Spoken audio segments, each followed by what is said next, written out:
Hi folks, hope you're doing well today. I've realized that the Proto-Indo-Europeans are a dead end to us. I wouldn't go as far as saying that the Indo-Europeans are a myth, the way Hindu nationalists and out of India proponents would, but they've been concocted.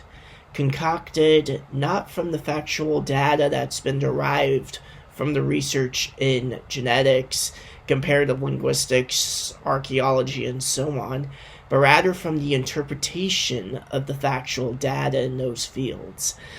Only one distinct ethnic group constitutes a nation and a civilization. Who are the Indo-Europeans? Greeks, Celts, Slavs, Germans, Latinos, Iranians, and others? The term is implying that they're all interchangeable with each other and synonymous with each other. They're not. Interconnected? Yes. Interchangeable? No, they are not. If you are a Greek, you are a Greek, period. There is no Indo-European race.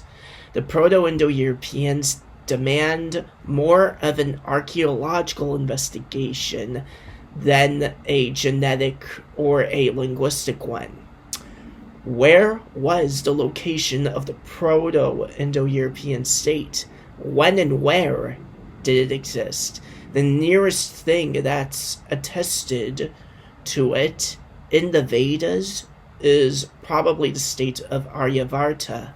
We have no artifacts or relics from this so-called Proto-Indo-European civilization, certainly none that are in the British Museum in London, or the Louvre in Paris, or in the Hermitage in St. Petersburg.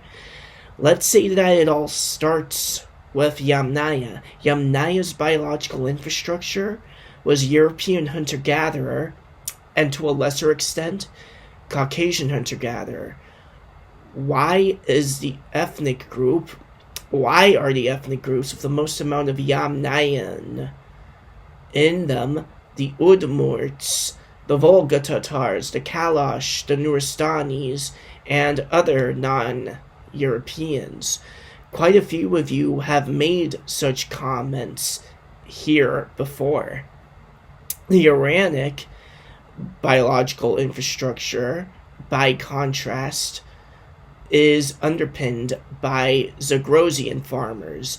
The Indic biological infrastructure is underpinned by Neolithic Iranian farmers. So are the Indo-Europeans European farmers, or are they Zagrosian farmers, or are they Neolithic farmers? Pick one. They're not interchangeable.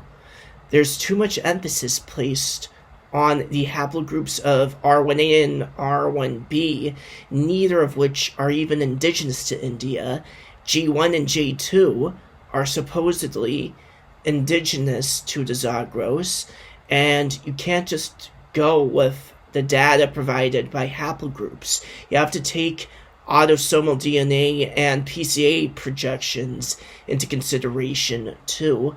And once you do, you realize that apart from the steppe component shared between the two, Vedic Indians and Europeans are unrelated.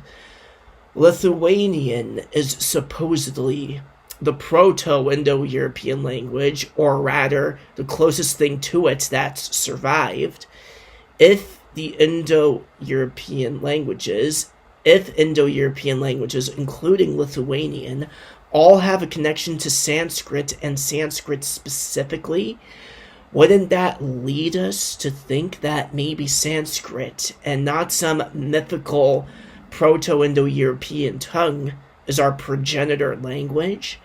There's supposedly a linguistic reconstruction of Proto-Indo-European, but isn't Lithuanian an extant variant and dialect of it? Were we Lithuanians and shit?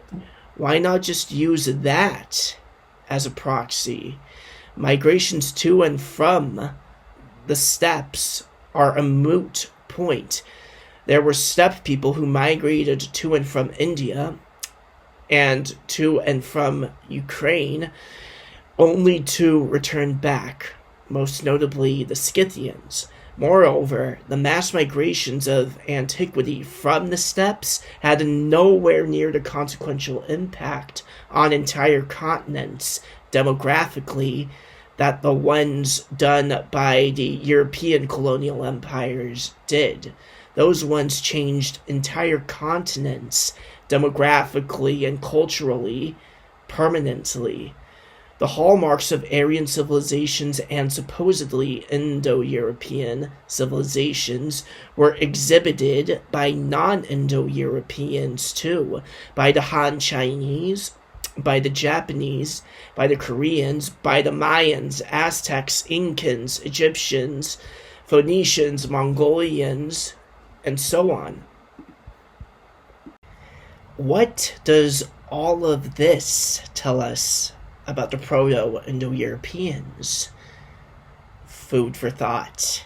And this is where I end my dissertation. Thank you for watching.